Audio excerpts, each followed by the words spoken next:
Hey everyone, it's Terry from Waving My Wand, and I'm going to quickly show you how to make a vintage candlelight glow around this sample candle that I've done today. I've done little no-line watercoloring, and I'll show you my project at the end of this, but it'll just take a minute. I'm working with the Holiday Greetings stamps from Two Paper Divas, and today you're going to need a water brush, some gray pigment ink, some yellow dye ink, and acrylic block or a craft mat. That's it. So first you're going to, paper towel. Don't forget the paper towel. We're going to take this paper towel and dip it into the yellow dye ink. And I think distress ink would probably work as well. Just blot a little bit of that yellow there. And then blot some onto another piece of paper so that we can dilute our color a little bit. We just want a faint outline.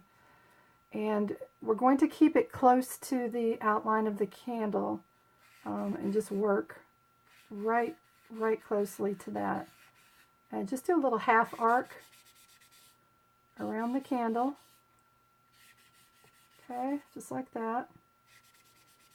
And maybe a little bit down here, just to kind of close the gap.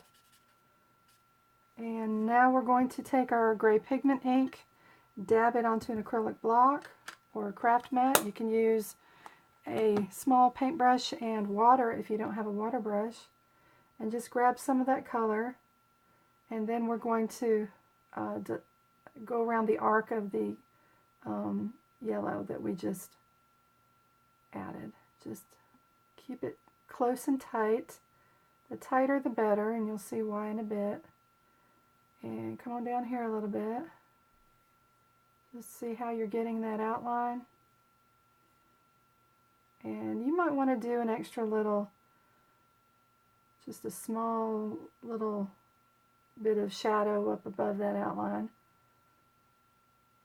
You just, whatever floats your boat and whatever you want to do. But this is how I came up with this little technique. I'm sure I'm not the only one who's ever done this. This reminds me of those old storybooks. Those old vintage storybooks and old children's Bibles, you know, where they would have those pictures in the stories. I'm going to add just a touch more of yellow around the upper edge of this and give it another little bit of a framing. See how that looks. And yeah, maybe that's a little much. All right. You're going to need to let it dry, or take a heat tool and dry it quickly.